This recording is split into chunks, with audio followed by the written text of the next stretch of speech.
My birthday is August 11th, 1947. I was born in Dubuque up at Xavier Hospital. My dad worked at North Home Furniture. At that time it was called North Home, it's Flexdale. And my mother was a school teacher. She taught at a one-room schoolhouse. Well, she was my first teacher, and she started me a year early because she thought I had potential to be advanced in school. When I graduated from high school, I was 16 years old. I went to A.Y. McDonald's, and actually trained me how to be a machinist. After I worked there for like 9 months, I heard that John Deere was hiring, and I went and got a job at John Deere. And after a couple years at John Deere, I started in 1966, January of 1966. I volunteered for the draft, so in November of 1969, first of all, they sent me to Fort Des Moines for my physical, and that took 2 days, I believe, and I passed the physical. They sent me to Fort Leonard Wood, Missouri for basic training. 90% of the people going through basic training at that time were going to end up in infantry, AIT. Well, when I got my orders, I got orders to a Fort Huachuca, Arizona. What that was ground surveillance and electronic warfare training. I went through the course, 8 weeks of ground surveillance radar, worked with different types of radar, and the top 2 people in the testing, instead of getting 1 rank, got 2 ranks advancement. So consequently, instead of leaving there as specialist 3rd class, I left there a specialist 4th class. My orders were to go to report to Fort Lewis, Washington, and from there to get to go to Vietnam.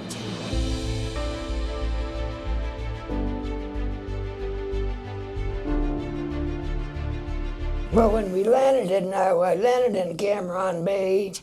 After the 2nd day, I got my assignment, which was to the 1st Cavalry Division, the 12th Cavalry Battalion, and I proceeded to take a airplane, a C-47, to Benoit for 1 week of in-country training.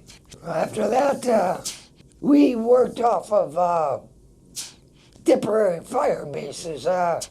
We would build a fire base. First of all, they'd send in pathfinders and find a spot where they would want us located. We traveled by helicopter, and the fire bases we built were in the middle of nowhere. There was no roads, no villages, lots of jungle, sometimes some open area, but and we would have to build an LZ about the size of a football field.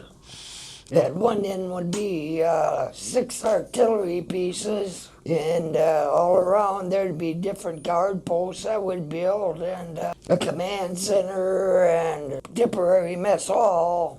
We spent a lot of our time filling not sandbags because there's no sand, but there were mud bags. About every 30 days we'd go to a different area and build another fire base, and I was assigned to a radar squad, and what we would do is we'd set up a radar on the berm that they would push up with a caterpillar and try to pick up any movement outside our base. The power they got for running communications and electricity came from generators. And we would get a line off a generator to charge our batteries for the radar. With the jungle being so close and so much movement from the weeds and the limbs and the trees, it couldn't function as it was supposed to. And we told the commanding officers and people in charge that this radar isn't working good. And they said, well, do the best you can with what you got, you know. And so we did the best we could with what we got. A battalion is made up of 4 infantry companies, Alpha, Bravo, Charlie, and Delta. They would, 3 of the companies would be out on patrol. 1 of the companies would be on the fire base. And they would alternate going out on the parole and one being on the fire base, help with guard duty. And we had guard duty. We pulled guard duty every night. That was our main job. Scanning different areas, patrolling different areas, looking for signs of the enemy. Actually, the year I was there, the first of the 12 was the only battalion in the 1st Cav Division that didn't have any sort of ground attack or incoming of any sort. All the rest of them had some sort of ground attacks or incoming, but I experienced none. By the grace of God, I didn't shoot at anybody. Nobody shot at me. But the first couple months I was there, person in charge, commanding officer, would set up a designated time in the middle of the night. Nobody knew when until that evening. Everybody on that LZ would go to the berm with a rifle and shoot for 1 minute out into the jungle. It was called Mad Minute, you know. It was psychological warfare, just to let the enemy know.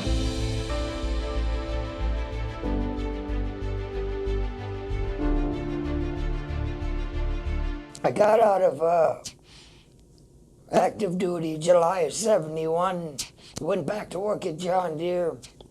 My voice would start getting hoarse for a week or so, get raspy like, and then it would clear up, and then it would get hoarse again. And the Thanksgiving in '65, my one son was going to college, and he came home and he said, Dad, your voice is wrong, and something's wrong with your voice. And I said, yeah, well, you're up next week. And they came back at Christmas time, and it was still raspy. And he said, you better go check that out. I was kind of procrastinating. I knew that something wasn't right, but so anyway, January of 2006, I went to a ENT doctor, Dr. Tom Binda, and he diagnosed us with cancer of the larynx. And at that time, cancer of the larynx was one of the cancers that the United States said was directly related to the use of Agent Orange in Vietnam. As I said, I was stationed in the Central Highlands, and that's where they used it. A lot, you know, and I could tell that. I didn't realize it was harmful at the time, but Dr. Benda sent me to a radiation oncologist, and I had, when I met with him, he says, well, the bad news is, Mr. Slattery, you have cancer. The good news is, with our radiation, we have a 90% chance of curing it. And I said, thought to myself, well, those are pretty good odds. Shouldn't be too bad. So I went to 35 treatments of radiation on my neck. Consequently, I was in the 10% that it didn't take care of, because September 3rd of 2006, I woke up one morning suffocating. But the tumor had grown so big it was blocking my trachea, my airway. I couldn't breathe, and luckily for me, the doctor on call that day was my ENT doctor, Dr. Benda, and he knew my situation, so he knew the procedures he had to take, and I was put in sedation, and the next day they removed my larynx. Consequently, that's the reason I talk like this. Right now I have a prosthesis with my trachea that when I force air through that prosthesis, it enables me to speak. Right now, I'm a 100% disabled veteran. But I know other Vietnam vets that had the same thing that as a result of Agent Orange, yes. And a lot of them have passed.